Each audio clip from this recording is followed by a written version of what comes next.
Already आणि आम्ही घन घेऊन आलेलो आहोत चौघजण आणि ते घन त्या घनाने तुम्हाला ठोकतो आहोत तरी ती झोप उडत नाहीये कारण ती हजारो वर्षांची झोप आहे.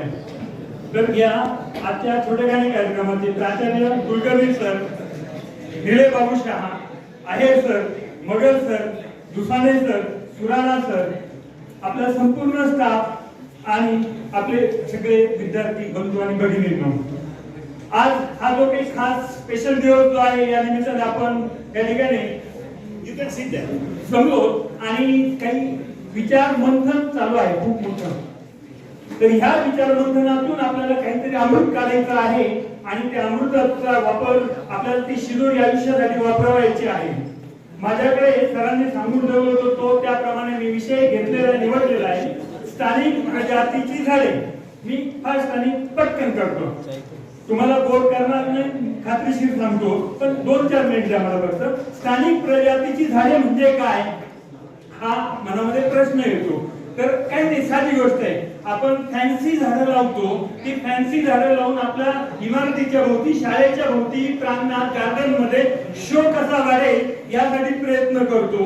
आणि जेव्हा एखादं फिल्मची शूटिंग होते त्या फिल्मच्या शूटिंग मध्ये तुम्हाला अशा प्रकारची गार्डन हवी असतात. ती आपली त्याऐवजी जी स्थानिक झाडं असतात, वड, पिंपळ किंवा तुमचे निंब, साल, आंबा, साग, अर्जुन, चिंच आणि ह्या टाईपची तत्सम झाडं जी आपल्या मातीत, आपल्या भूमीत, आपल्या वातावरणात जगतात, वाढतात, चांगल्या प्रकारे त्याची जी काही अमृततुल्य फळं आणि वस्तू त्या ठिकाणी आपल्याला मिळतात त्यांना आपण स्थानिक प्रजातीची झाडे सामान्यपणे म्हणू शकतो.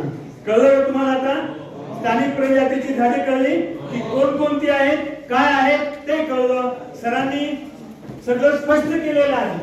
क्रिस्टल क्लिअर थॉट्स आयडियाज तुम्ही आज घेऊन जात आहात. क्रिस्टल क्लिअर थॉट्स आयडियाज आज घेऊन जात आहात तुम्ही, म्हणजे तुमचे विचार अतिशय शुद्ध पवित्र झालेले आहेत. तर त्या प्रत्येक झाडाचं काहीतरी विशेष आहे, त्यांचा उपयोग आहे. विशेष म्हणजे पहिला वड म्हणूया, या वडाला आपण राष्ट्रीय वृक्ष म्हणतो आणि म्हणजे भारतीय राष्ट्रीय वृक्ष जर कोणता असेल तर तो वड आहे. तो प्राचीन आहे, खूप मोठ्या आकाराचा असतो. त्या वडाच्या पारंब्या जर त्या ठिकाणी खाली आली आणि ती जर जमिनीत गेली तर एक झाडाचे तिथे त्याच्याभोवती हजारो पारंब्या मूळ धरतं ते झाड. 2-3 एकर क्षेत्रामध्ये विस्तारतं, मोठं होतं आणि हजारो वर्ष